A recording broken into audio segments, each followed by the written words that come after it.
Hello and welcome to Homöopathie einfach erklärt. I am Petra Merker from Darmstadt. I'm a homeopath and this video is about MECFS, distributive shock and post-traumatic stress reaction.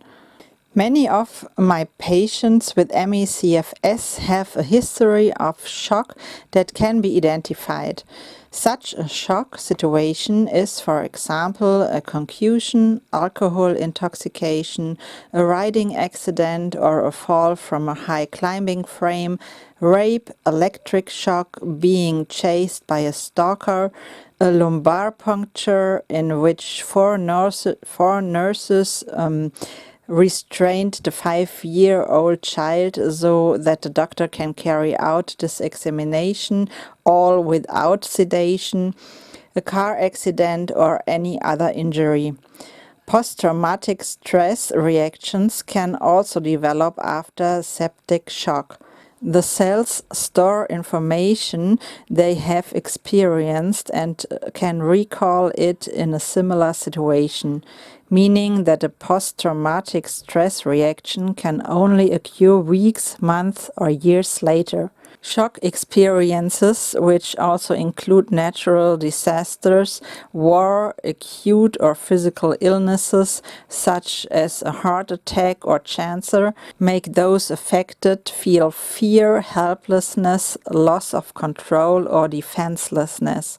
MECFS patients repeatedly develop situations in which extreme anxiety occurs, which leads to a complete breakdown of the nervous system. In this state of fear, it is as if the nerves are discharging due to the trembling and are no longer filling up. Those affected are then very weak for days and only recover very slowly, but can no longer return to the energy level they were at before. A post-traumatic stress reaction also results in vegetative overexcitement, which can manifest itself in sleep disorders, irritability, difficulty concentrating, increased alertness, or jumpiness.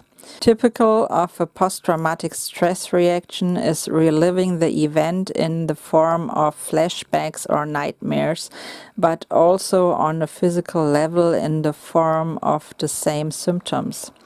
The process that occurs in the brain during a post-traumatic stress reaction has not yet been sufficiently researched. It seems as if in some MECFS patients the information from the shock was stored in the cells, and in the event of an acute illness the body recalls this shock memory so that the symptoms of fear and the desire to escape then reappear. For some reason, the body apparently associates the acute illness with the shock experience, so that a life-threatening situation arises for the organism and everything collapses due to this extreme stress.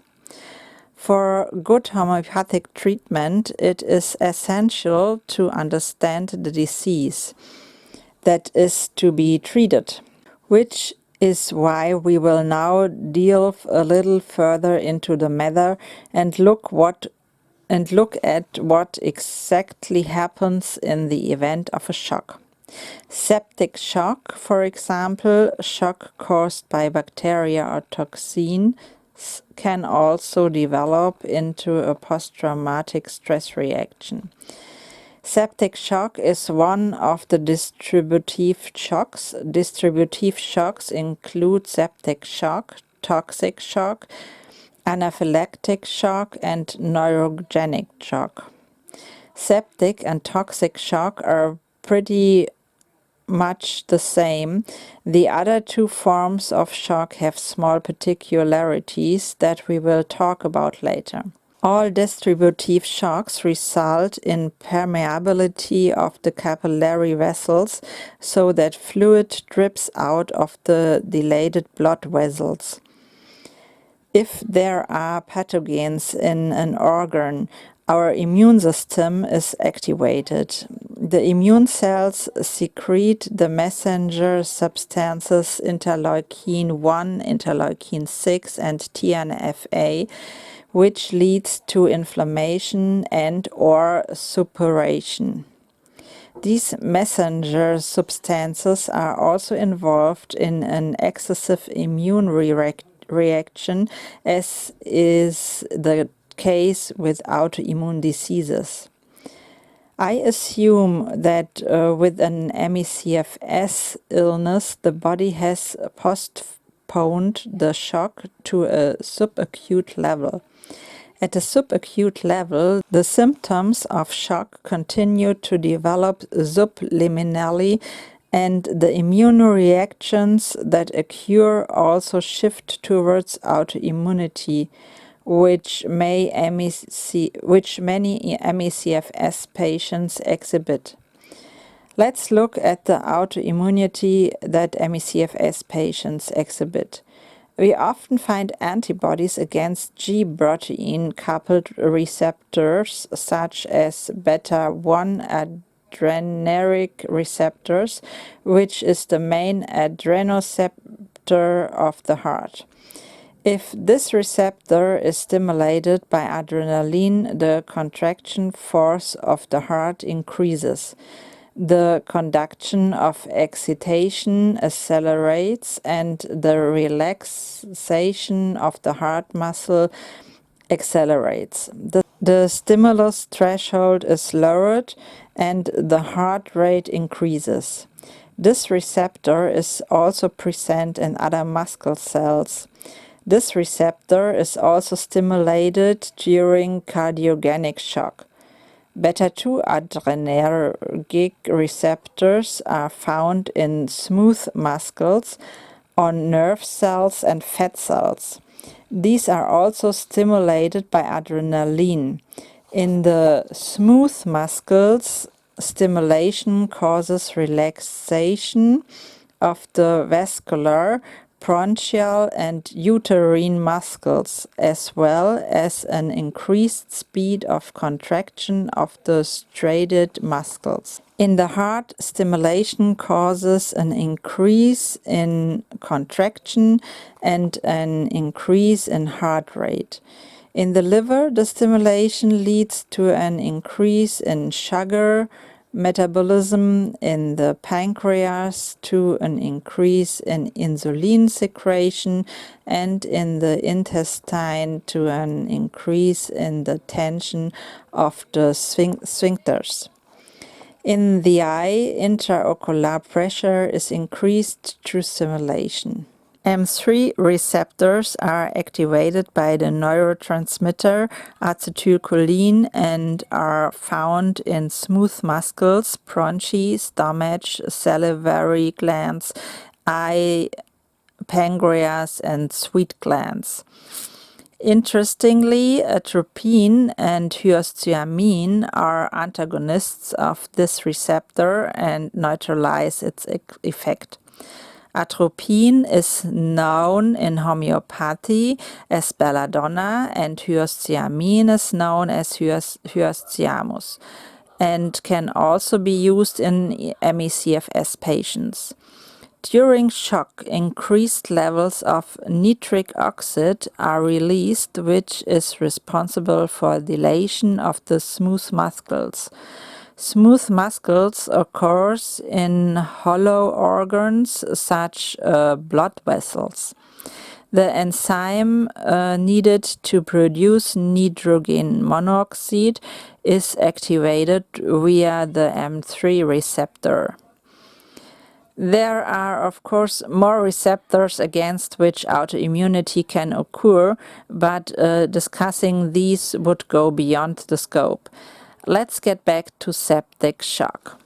If the pathogens now enter the blood, the vessels in our body become dilated, increased vascular permeability occurs, and blood pressure drops. The sympathetic nervous system sounds the alarm. causing the heart to start racing and the blood vessels in the skin to constrict, resulting in pallor. The vessels become wider and more permeable. The organs are undersupplied with oxygen and microthrombi due to the permeability of the vessels. In the last video about the physiology of MECFS, we also heard that the sympathetic nervous system is activated, which is why the patients here are also noticeable with pale skin. You suffer from a circulatory regulation disorder called postural tachycardia syndrome, in which the heart rate suddenly increases sharply when you move. In some patients, increased levels of D-dimers, an important protein in blood clotting, can also be detected. There is a special feature of anaphylactic shock. This shock is caused by activation of the mast cells, which releases histamine. In practice, we often see mast cell activation with histamine release in MECFS patients. The enzyme that breaks down histamine is usually reduced, meaning that there is too much histamine in the body. The mast cells are part of the lymphocytes, for example the white blood cells, that release around 200 messenger substances, including histamine, as a defense mechanism. Neurogenic shock is caused by damage to the sympathetic nervous system caused by trauma, exotoxins, or medications. Damage to the sympathetic nervous system results in a circulatory regulation disorder. Some MECFS patients cannot tolerate the infusions that are used to replenish vitamins so that the body can function optimally.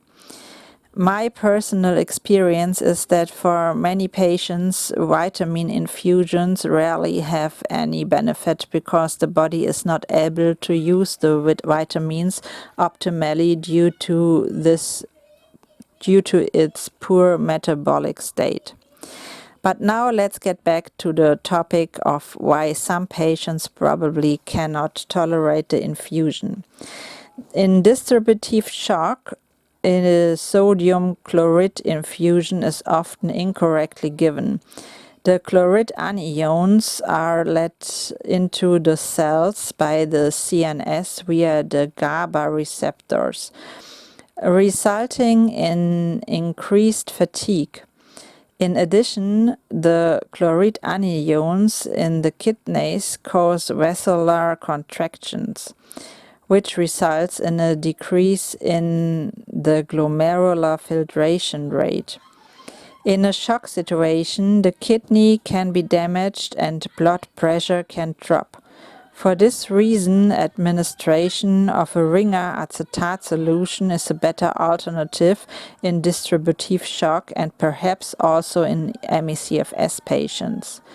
If you would like to delve into this topic in more detail, you can find the link to my source under the video. Let's recap my theory of MECFS. During a shock, the messenger substances interleukin 1, 6 and TNF-alpha are active, which also play an important role in autoimmune diseases. In the event of a shock, the sympathetic nervous system goes on high alert. We also see this sympathetic activation in MECFS patients, which manifests itself in the form of POTS, anxiety, etc. During a shock, the capillary vessels become permeable, which leads to the formation of microthrombi. We also see this blood clotting disorder in MECFS patients in form of microthrombi formation and increased D-dimers.